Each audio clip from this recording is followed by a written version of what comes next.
Do you have some desktop or bookshelf speakers and you just need an inexpensive little amp to get your system complete? Well, this might be the answer to your prayers, because in today's video I'm reviewing the AIYIMA A07 Max stereo amplifier. Let's get it.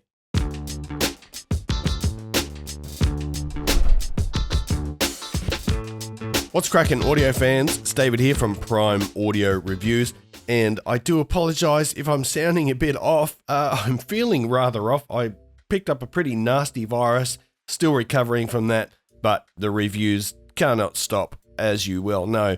So here we are with the AIYIMA A07 Max. Now, the price varies a little bit depending on which package you get. You can buy just this amp by itself if you buy it, but you can also get like a 32 volt power supply up to 48. So obviously the 48 is going to be more expensive. This one that I have here, I got mine with the 32 volt power supply and it's around $70. It's a bit hard to tell because there's always crazy sales going on, so you might be able to get it for less, but let's just say $70. Now, I'm not going to get all into the technical specifications and the measurements during this review. If you want those, check out my full written review. There's a link in the description below, or go and check out another review on like ASR's done this one as well. I'm just going to talk about the experience and the sound. But let's have a quick look around the exterior. That is the front. Nothing a lot to talk about there. There is this lovely little knob that has a nice little tactile click. That is also the power on off switch. And it's got a bit of dampening there. It's pretty nice. Now, apart from that, we've just got two little LEDs here.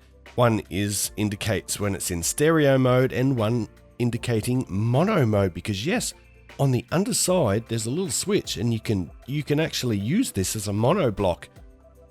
Now, when you're in mono block mode, you do get more power out of it. I'm not going to go too much into the power output here because again, that's in the written reviews, in my written review, and it's in other reviews out there as well. But it is going to depend on which power supply you pair with it. So if you need more power, or if you even think you need more power, beef up the PSU, go for the 48 volt. It's only a few bucks more.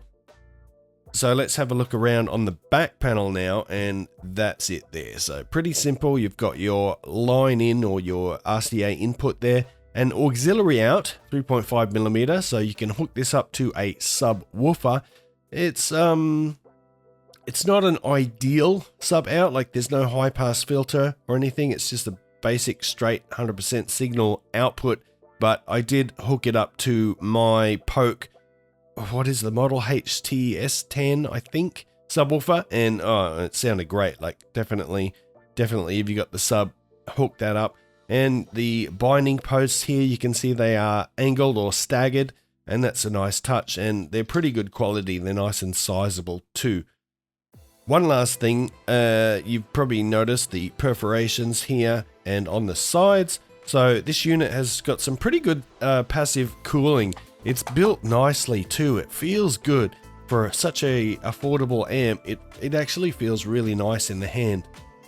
But let's get on to the sound before I lose my voice. So for testing, I used my Topping E70 Velvet DAC, and then hooked this up to my NHT C3 speakers, which are just fairly sensitive, fairly easy to drive, but beautiful bookshelf speakers.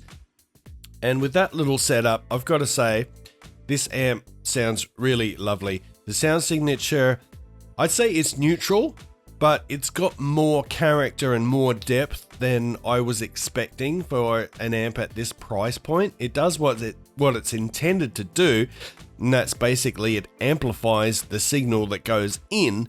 It amplifies it. That's its job. And it does so without coloration. It faithfully amplifies the signal without adding coloration, and it remains nice and distortion free even when you turn up the volume. So it really allows your speakers to shine. It's truly the perfect invisible partner. The amp should sort of just step aside and let your speakers and your source do all the talking, and that's what this does pretty much. Now, some budget amps, they tend to sound, well, some neutral tuned budget amps, they sound a bit thin and a bit nasally. This isn't the case. Like, even though I would call it a neutral tuned amp, it does have a little bit of character. It's got some really nice body. I'm actually quite surprised at how good it sounds. And although my NHT C3 speakers are fairly sensitive, I couldn't hear any background noise, even with the volume maxed out with no music playing. So it's got a nice black background, and that enhances your instrument separation, it enhances the detail, and it allows vocals and instruments to stand out with greater clarity and greater precision. Now, the highs are nice and crisp, they're not sharp at all, even at high volume. Well, that's going to depend on your speakers, of course, and to some lesser degree your source. But the mid-range is nice and articulate, but it's nuanced, and the lows deliver a nice powerful bass.